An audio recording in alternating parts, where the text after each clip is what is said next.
All right, let's get you set for your day. This is your U.S. Virgin Islands weather breakdown for Wednesday, October 29th. This is a DGHradio.com news and information weather review for the United States Virgin Islands. Okay, let's jump right into what you really need to know today. These are the big weather stories we're watching. So 3 big things on our radar. First, it is going to be dangerously hot and sticky out there, so we've got a heat advisory in effect till 4 p.m. We'll get into how to stay safe. Second, a heads up for beachgoers. There's a high risk for rip currents on those north-facing beaches. And looking ahead to the weekend, a tropical wave is going to bring in some rain, especially on Saturday, so you'll want to keep that in mind for any plans. All right, so what do these alerts actually mean for you? Let's dig in and break down these dangers, starting with that intense heat. You know, a heat advisory isn't just about it being hot. It's that nasty combo of temperatures up in the low 90s plus that really high humidity. That duo is what's dangerous. It makes it super hard for your body to cool itself off, and that's when you can get into trouble with heat-related illnesses. So seriously, taking it easy today is crucial. Okay, now for a really serious one, a life-threatening danger at our beaches. We've got what's called a long-period northeasterly swell coming in. Think of it as energy that's traveled all the way across the Atlantic, and now it's creating a high risk for rip currents. And these things are no joke. They're powerful channels of water that can drag even the strongest swimmer out. The big warning today is for the north and east-facing beaches of St. Croix. Please, please be incredibly careful if you're anywhere near the water there. And here's the proof of why that heat advisory is so necessary. I mean, look at these numbers. This was before 5 o'clock this morning, before sunrise, and the heat index, what it actually feels like, was already 89 in St. Croix and a whopping 96 in St. Thomas. That is just incredible. It tells you everything you need to know about how intense today is going to be.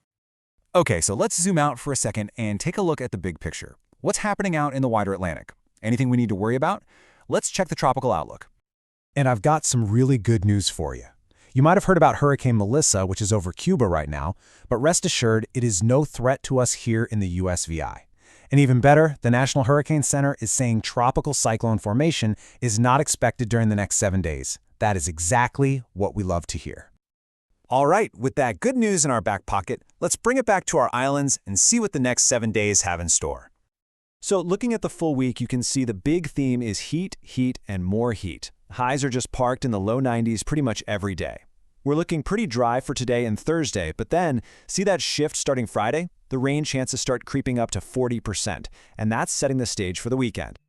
Yep, Saturday is going to be our wettest day. That 50% chance of rain, that's all thanks to a tropical wave rolling in. It's basically a big slug of moisture moving through, so we're expecting scattered showers and maybe a few thunderstorms. So yeah, if you've got outdoor plans for Saturday, this is your heads up to start thinking about a plan B. Okay, so we've got the heat, we've got dangerous currents, we've got weekend rain on the way, so what do you do about it all? Let's wrap up with some simple, practical advice to keep you and your family safe this week. First things first, how to beat this heat today. Look, the #1 rule, the most important thing is to stay hydrated. Drink tons of water, more than you think you need, even if you don't feel thirsty yet.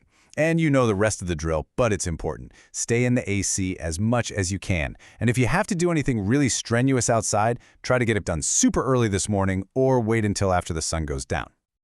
Okay, everyone, please listen to this next part carefully. This could literally save a life.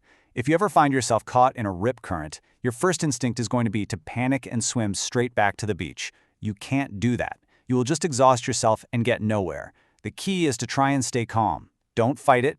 Float, yell for help, and swim parallel to the shoreline, along the beach. Once you feel you're out of that pull, then you can start swimming back to shore.